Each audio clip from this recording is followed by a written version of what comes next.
తిరుపతి నగరంలోని కచ్చపి ఆడిటోరియంలో చెట్టిపల్లి ఇంటి పట్టాల పంపిణీ కార్యక్రమాన్ని ఘనంగా నిర్వహించారు. ఈ మేరకు మంత్రి అనగాని సత్యప్రసాద్, మంత్రి నారాయణ సమక్షంలో లబ్ధిదారులకు ఇంటి పట్టాలను అందజేశారు. ఈ సందర్భంగా పేదలకు సొంతింటి కలను సాకారం చేయడం ప్రభుత్వ ప్రధాన లక్ష్యమని మంత్రి అనగాని సత్యప్రసాద్ తెలిపారు. ముఖ్యమంత్రి నారా చంద్రబాబు నాయుడు నాయకత్వంలో అర్హులైన ప్రతి కుటుంబానికి భద్రతతో కూడిన నివాస వసతి కల్పించేందుకు ప్రభుత్వం కట్టుబడి ఉందన్నారు.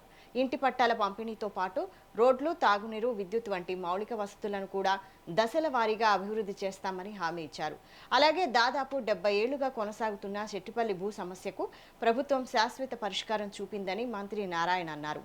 2048 మంది లబ్ధిదారులకు రిజిస్ట్రేషన్ ప్రక్రియ ప్రారంభించామని తెలిపారు.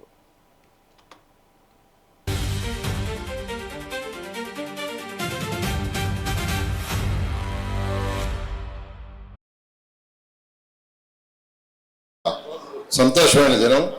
ఎందుకంటే ఈ సంస్థ దాదాపు 70 సంవత్సరాల పైగా ఉన్నది. 2014-19 కూడా గౌరవ ముఖ్యమంత్రి గారు ఎన్నోసార్లు మాకు చెప్పడం, ఈ సమస్య సాల్వ్ చేయమని చెప్పడం కూడా జరిగింది. ఎందుకంటే ఆ రోజు కూడా నేను ఇదే శాఖలో మంత్రిగా ఉన్నాను.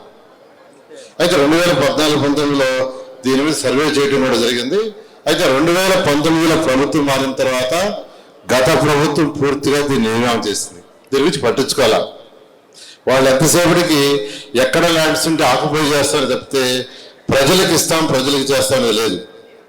అయితే ఈ ప్రభుత్వం రాగానే గౌరవ ముఖ్యమంత్రి గారు చాలా క్లారిటీగా ఆ సమస్యను సాల్వ్ చేయమని అటు రెవెన్యూ శాఖ మంత్రి అనగాని సత్యప్రసాద్ గారికి చెప్పడం, వారు వెంటనే కలెక్టర్ గారికి ఆదేశించడం, దీని మీద యాక్చువల్గా అందరూ నుడా చైర్మన్ అందరూ కూడా దీని మీద వర్కౌట్ చేసి ఈరోజు 2048 మందికి అక్కడ పట్టాలు ఇవ్వడం జరిగింది.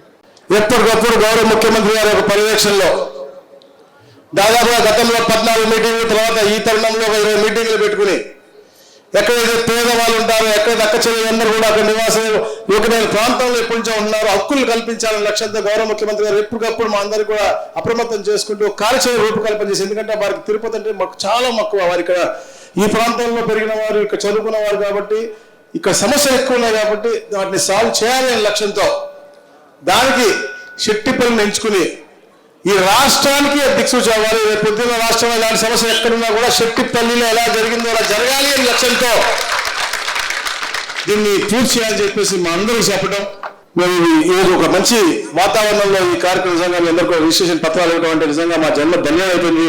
ఎప్పటికప్పుడు గౌరవ ముఖ్యమంత్రి